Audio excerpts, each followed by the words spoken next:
Selamat datang di channel Alur Cerita Film Trans 8 Dimensi. Di kesempatan kali ini, Mimin akan membahas alur cerita film yang berjudul Break. Film ini disutradarai oleh Dan Trachtenberg, dibintangi oleh Amber Midthunder, Dan Dilligro, Ray Strachan, Stephanie Mathias, dan nama besar lainnya. Film ini menceritakan tentang Naru, seorang pejuang wanita yang terampil. Dia berjuang untuk melindungi sukunya dari predator berevolusi tinggi pertama yang mendarat di dunia Comanche Nation 300 tahun yang lalu. Suatu hari Naru pergi berburu di hutan. Naru pergi berburu seekor beruang di tepi sungai bersama anjingnya. Sang beruang yang tahu sedang diincar, kemudian balik menyerang Naru.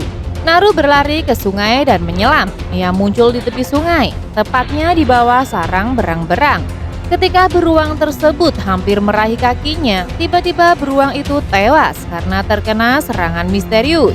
Oke guys, langsung saja kita masuk ke alur ceritanya. Bisa digoyang. Lanjut.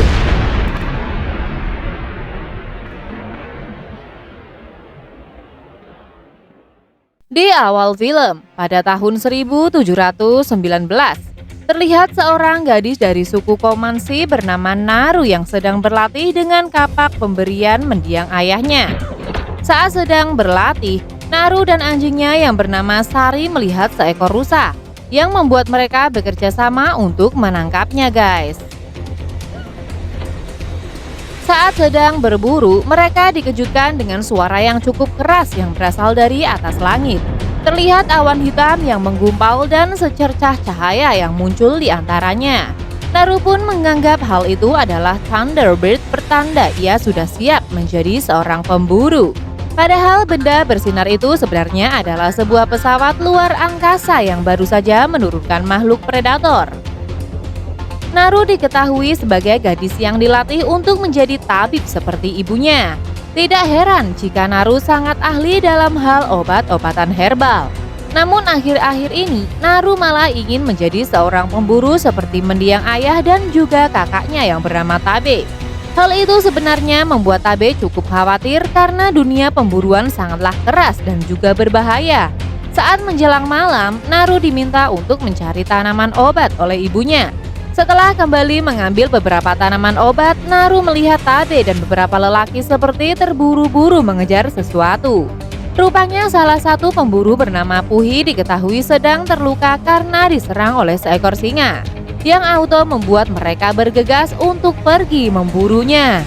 Mengetahui hal itu, Naru tentu saja memaksa Tabe agar diizinkan untuk ikut dalam perburuan kali ini. Meskipun beberapa pemburu sebenarnya tidak setuju, namun Tabe akhirnya mengizinkan Naru dengan alasan agar nantinya Naru bisa langsung mengobati Puhi. Kemudian berangkatlah mereka semua mencari Puhi dengan bantuan Sari sebagai navigator. Berkat bantuan Sari, mereka pun berhasil menemukan Puhi yang sedang dalam keadaan sekarat. Para lelaki pun langsung menyiapkan tandu untuk membawa Puhi, sementara Naru bertugas untuk mengobatinya. Saat dalam perjalanan pulang, Tabe memutuskan untuk berpisah dengan mereka karena ia harus mencari singa yang sudah menyerang Puhi. Sepanjang perjalanan, Naru terus memikirkan keselamatan Tabe karena ia percaya kalau bukan singa yang menyerang Puhi, melainkan sesuatu yang jauh lebih berbahaya. Hal itu diperkuat dengan ditemukannya seekor ular yang sudah dikuliti di dekat lokasi tersebut.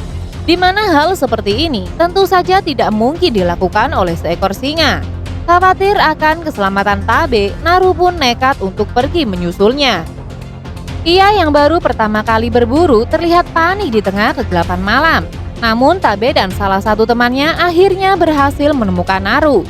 Saat itu Naru mencoba menjelaskan pada Tabe kalau hewan yang menyerang Puhi bukanlah seekor singa.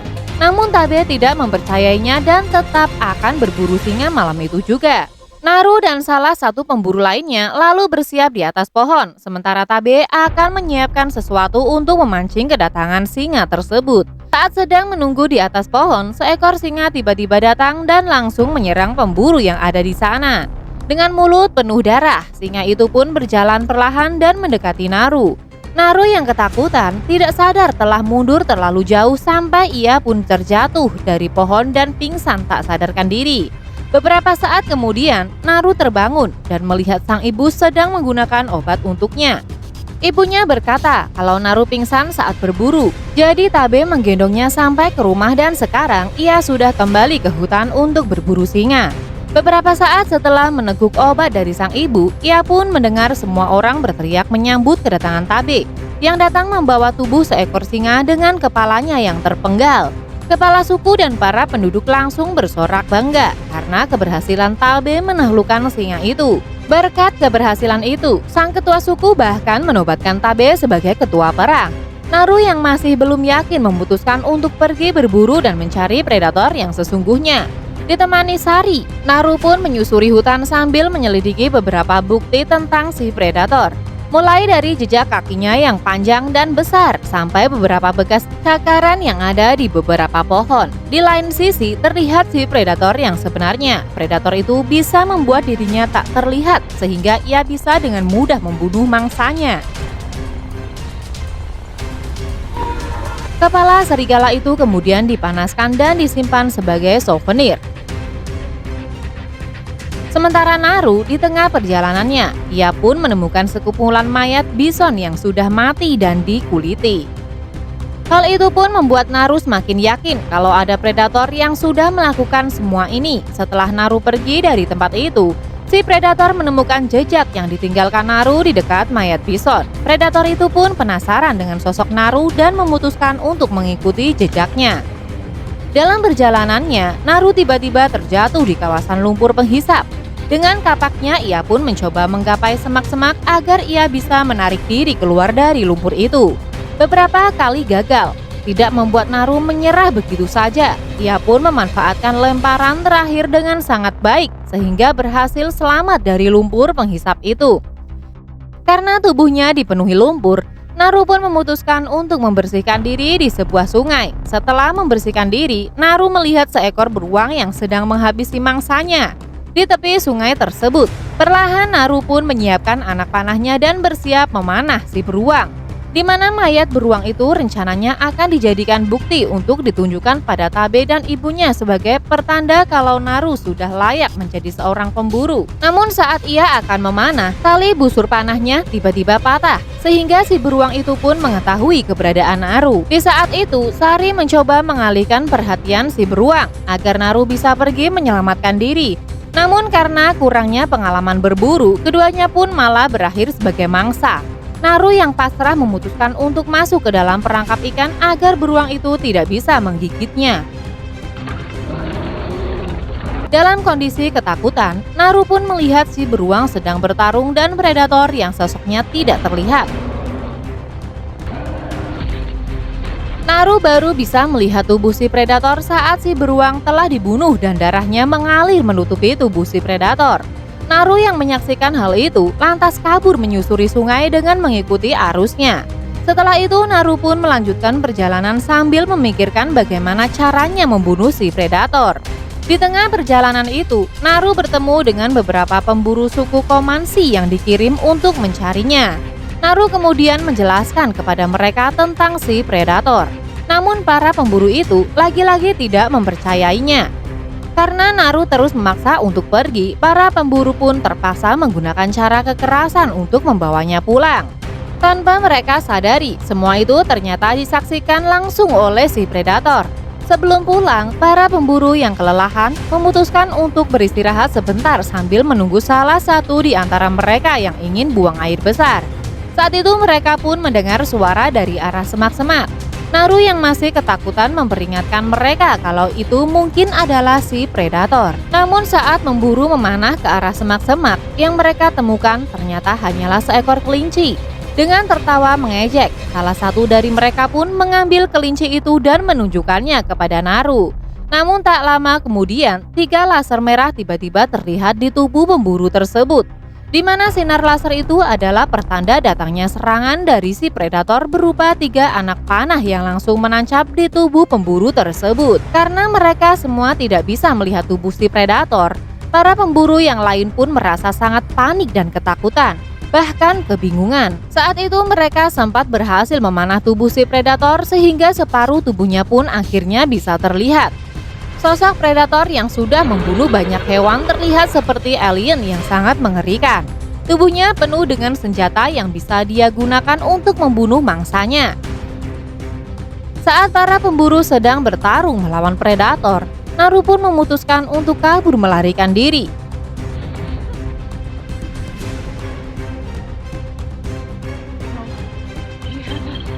Naru yang terus berlari, ia melewati perbatasan wilayah suku Comanche dan terkena jebakan yang dipasang oleh penduduk suku lain.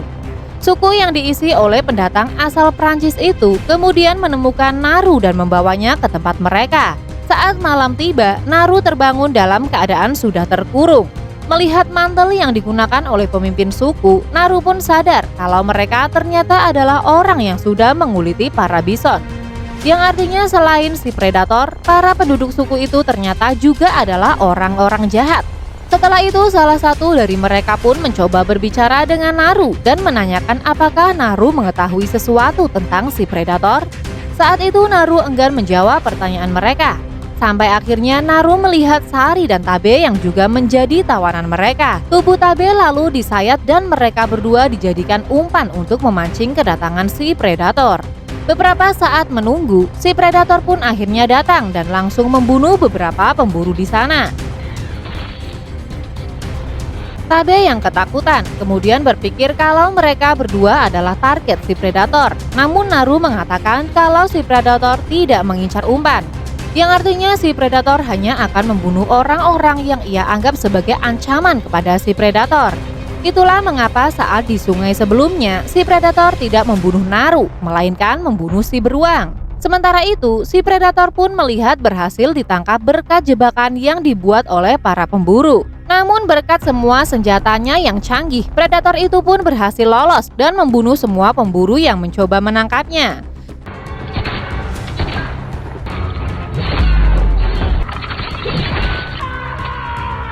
Selagi mereka bertarung dengan si predator itu, Naru dan Tabe pun memanfaatkan kondisi itu hingga berhasil bebas dari ikatan mereka.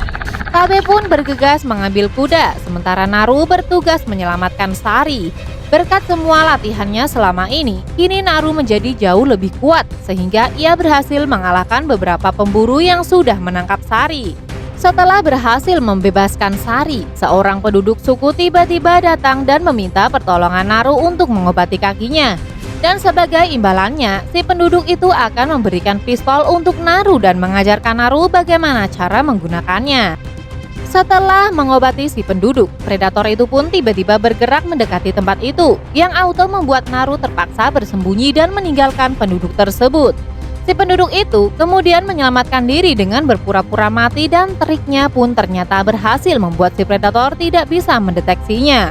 Sayangnya ia langsung ketahuan dan dibunuh karena ia berteriak saat si predator menginjak kakinya. Tak lama kemudian, Sari pun datang sambil menggonggong sehingga si predator pun langsung menargetkannya. Beruntung Tabe tiba di saat yang tepat dan berhasil menggagalkan serangan dari si predator. Hal itu auto membuat si predator marah dan membuat pertarungan antara Tabe dan si predator pun akhirnya terjadi. Setelah berhasil melukai si predator berkali-kali, si predator tiba-tiba menghilang.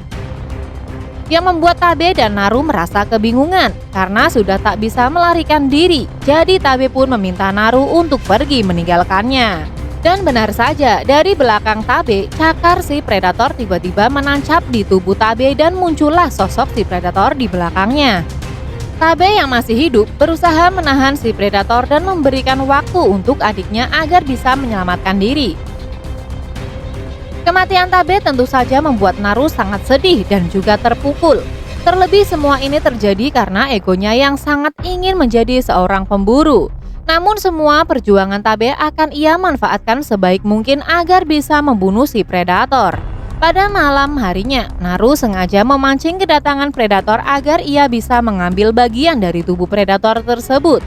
Salah satu bagian dari kepalanya, kemudian Naru gunakan untuk memancing si predator mendekati lumpur penghisap agar nantinya ia terjebak di sana.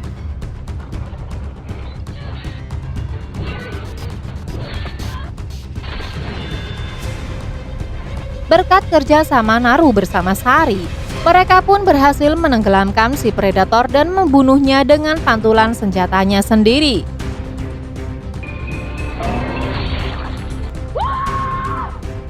keberhasilannya, Naru pun mendapatkan sanjungan dari semua penduduk suku Komanshi.